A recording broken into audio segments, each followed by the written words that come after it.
کی بخشش کے دروازے کھلے ہوئے ہیں، بلکہ ہر رات آسمان دنیا میں تشریف لا کے اللہ اعلان فرماتے ہیں کہ ہے کوئی بخشش مانگنے والا، ہے کوئی مجھ سے مانگنے والا۔ شرط یہ ہے کہ دل سے مانگو، اخلاص سے مانگو اور متواتر مانگو۔ یہ نہیں کہ یار اتنا عرصہ ہو گیا دعا مانگی کام نہیں ہوا، یہ بدقسمتی۔ انبیاء 80 سال تک دعا منظور نہیں ہوئی۔ یوسف علیہ السلام بچھڑے ہیں تو بچے تھے اور ملے ہیں تو بادشاہ بن چکے تھے۔ اتنا عرصہ یعقوب علیہ السلام روتے رہے، اللہ کا نبی روتے روتے آنکھیں سفید ہو گئی، تم کو یہ ہماری دعا منظور نہیں ہوئی۔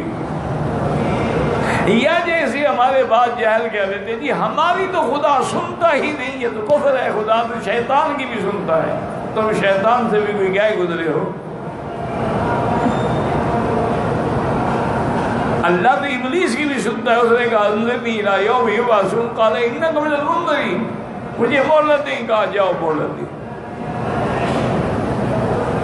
اس لیے ہمیشہ سب سے اس دور میں ضرورت یہ ہے کہ آدمی بس 2-3 چیزیں لازم پکڑ لے، تلاوت قرآن اور کثرت ذکر، اور افضل ذکر کیا ہے؟ لا الہ الا اللہ محمد رسول اللہ، اور درود شریف اور استغفار۔ بس یہ اپنی لازم حیات بنا لے تو انشاءاللہ دنیا میں بھی اور آخرت میں بھی بھلائی ہی بھلائی ہوگی، سرخروئی ہوگی، اور کبھی خدا کسی کا محتاج نہیں ہے۔ شرط یہ ہے کہ یقین ہو۔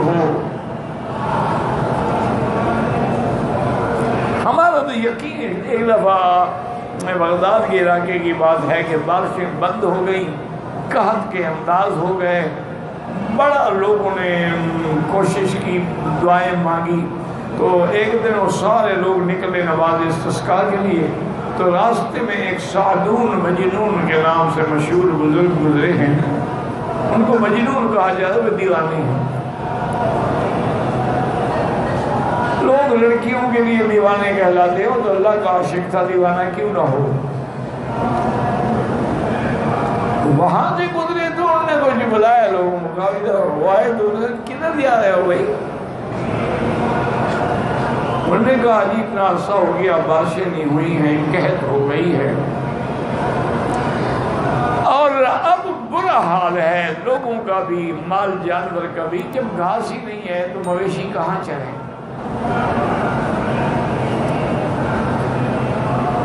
ہنسنے لگ پڑے، مجذوب آدمی اتنے کام کے لیے سارے نکل رہے ہیں، یہ تو معمولی سا کام ان کر کے دیکھا، اللہ میاں اپنے پاگل کی بات مان لو، بارش کر دو، ہم تیرے دیوانے ہیں، دیوانوں کی لاج آپ نے تو رکھنی ہے، بس بارش پڑ۔ یہ لوگ ہم تو 2 کتابیں پڑھ لیں تو اپنے آپ کو عالم کہلواتے ہیں، ایک آدھا صحیح غلط حج کر لیں تو حاجی کہلاتے ہیں، اور 2-4 ذکر اذکار سیکھ لیں تو پھر ماشاءاللہ پیر بن جاتے ہیں۔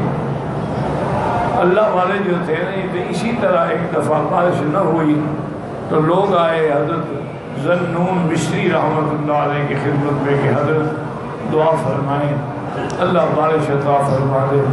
کہا اچھا بھائی، جب لوگ چلے گئے تو حضرت ذنون مصری وہاں سے اٹھے اور مصر کی حدود سے باہر آ گئے، کہا اللہ میاں میرے گناہوں کی وجہ سے بارش نہیں آ گئی تھی نا، اب تیرا گناہ گار بندہ تو نکل گیا مصر سے، اب تو رحمت کرو مصر والوں پر۔ اتنا کہنا تھا کہ بارش شروع۔ اتنے بڑے لوگوں کو بھی یہ گمان تھا کہ میں سب سے برا ہوں۔ آج کل کہتے ہیں نہیں یہ ہم سب سے اچھے،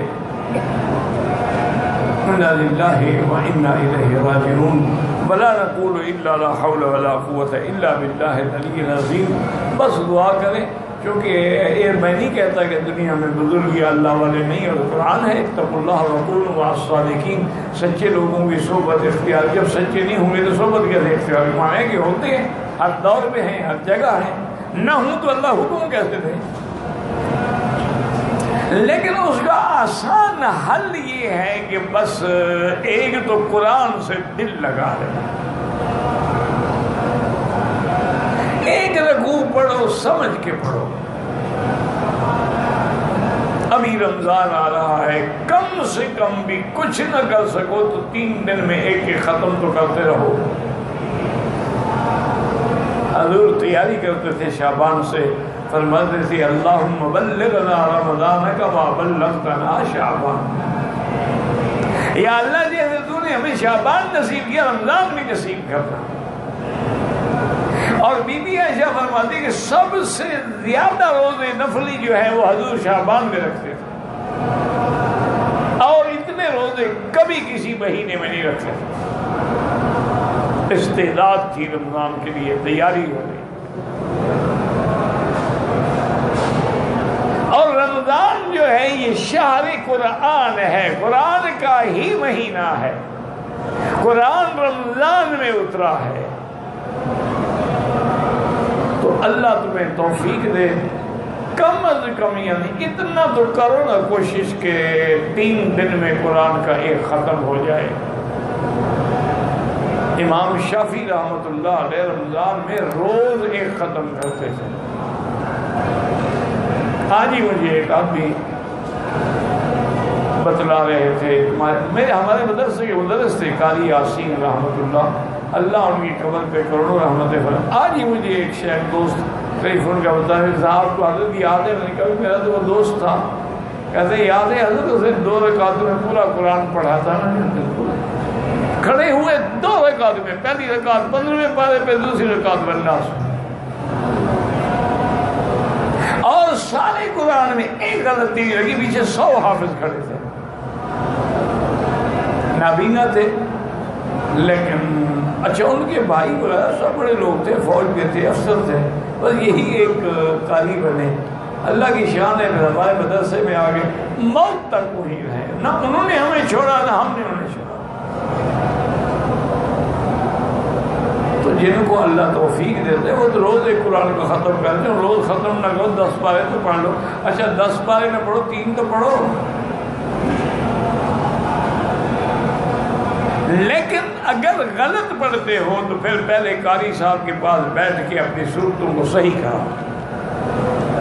غلط پڑھنے سے ثواب کی بجائے گناہ ہوتا ہے۔ ایک ہے آدمی اٹکتا ہے، پڑھ نہیں سکتا، اس کے لیے تو 2 اجر ہے، لیکن ایک ہے کہ وہ پڑھتا ہی غلط ہے۔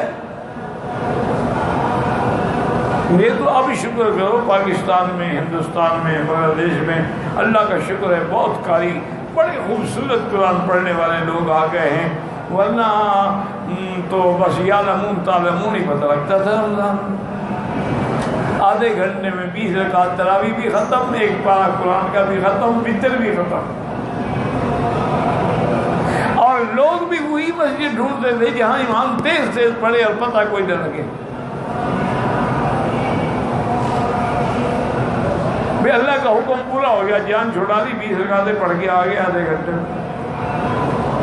ہم نے تو اپنے اکابر کو دیکھا ہے کہ 20 رکعت تراویح پڑھنی ہے، لیکن قاری کے پیچھے کھڑے ہو کے پڑھنی ہے، اور تراویح کے بعد صرف چائے کی پیالی، اور پھر اس کے بعد قاری کھڑا ہوتا تھا، سحری تک کم از کم 3 پارے قرآن مجید سنتے تھے۔ بوڑھے آدمی، یہ بھی نہیں ہوئی جوان، تو اس لیے بس یہ میری باتیں پلے باندھ لیں، قرآن، درود شریف، استغفار اور ذکر لا الہ الا اللہ محمد رسول اللہ، چلتے پھرتے اٹھتے بیٹھتے، وضو ہے نہیں ہے، عورت پاک ہے نہ پاک ہے، اللہ کا ذکر کرتے رہو بس۔ اس ذکر کے اندر اتنی بڑی نعمتیں ہیں کہ اولیاء اللہ کہتے ہیں جو بھی ہم نے پایا اسی ذکر سے پایا۔ ہمارے ایک بزرگ تھے، وہ کبھی کبھی جوش میں آتے نا، کہتے اللہ کے بڑے مزے، جو آئے سو چکھ لے، آؤ چکھو، دور کھڑے ہو کر دریا کا نظارہ کیا کرتے ہو۔ تو اس لیے ان چیزوں کا خیال رکھ